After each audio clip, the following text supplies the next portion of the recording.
Good morning Canada, good morning Toronto, good morning Malangga. Paggising natin ngayong umaga, nabulaga tayo oh. Nakita ko yung aming kapitbahay sa bintana namin, naglilinis siya ng snow. Ayan oh, nag-i-snow pala. Di ba? Parang umuulan siya pero snow ang mga yan.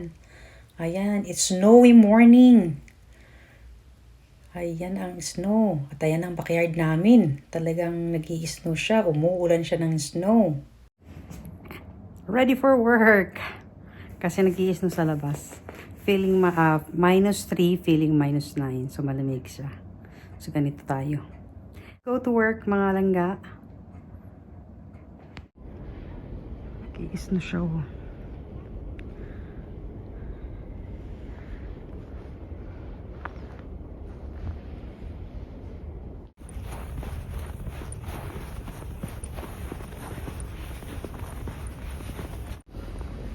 Ayan yung snow, parang umuulan siya actually.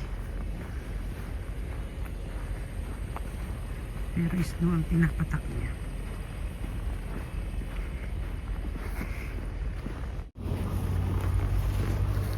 Tsaka maulap siya.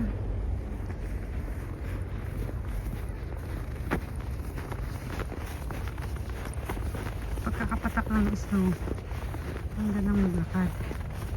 Kaya lang nakakahingal.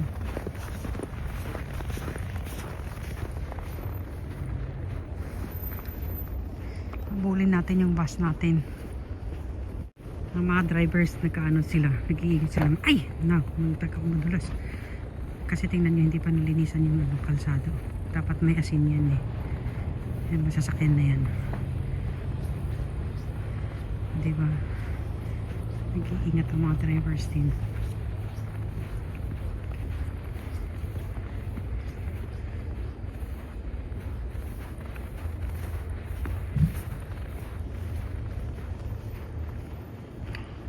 Pasok yung mata.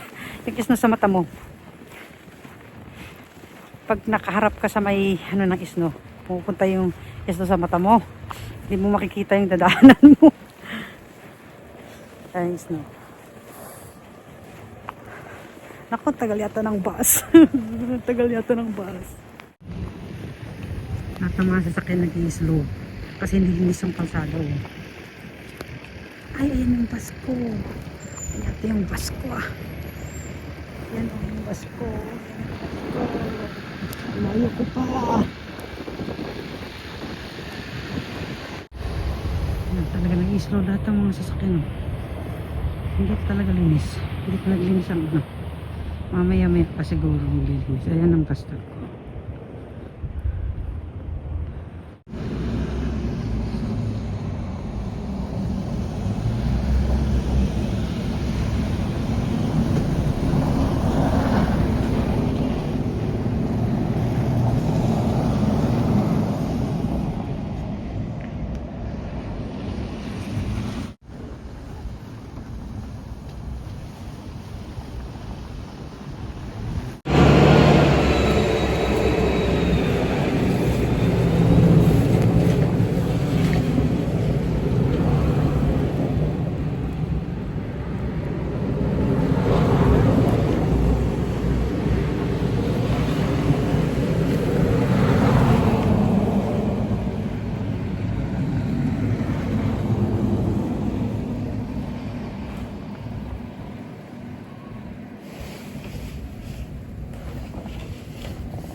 Ayan na yung bus natin. Pasok na tayo kasi malamig na dito sa labas. Salamat naman.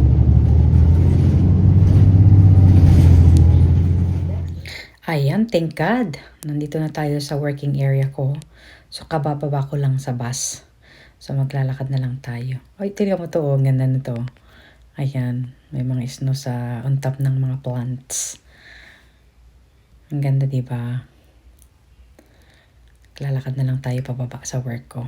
Tsaka tingnan niyo to, oh. Ito yung mga plants na nakaka-survive sa malamig na panahon. Ito yung may bunga pa siya already, oh.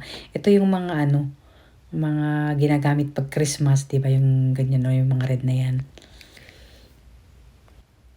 So pagdating ko dito sa work area ko ay tumigil na yung snow. Wala nang patak ng snow. Clear na siya.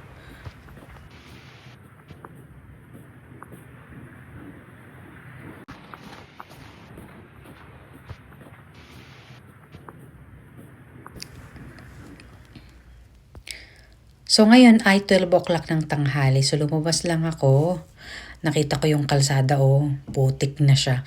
Actually, may naglinis na, tapos naglagay na sila ng asin. So pagka naglagay na sila, ganyan na ang labas niya. Kasi pag dinadaanan ng sasakyan, nagiging putik na yung snow. So maputik na siya.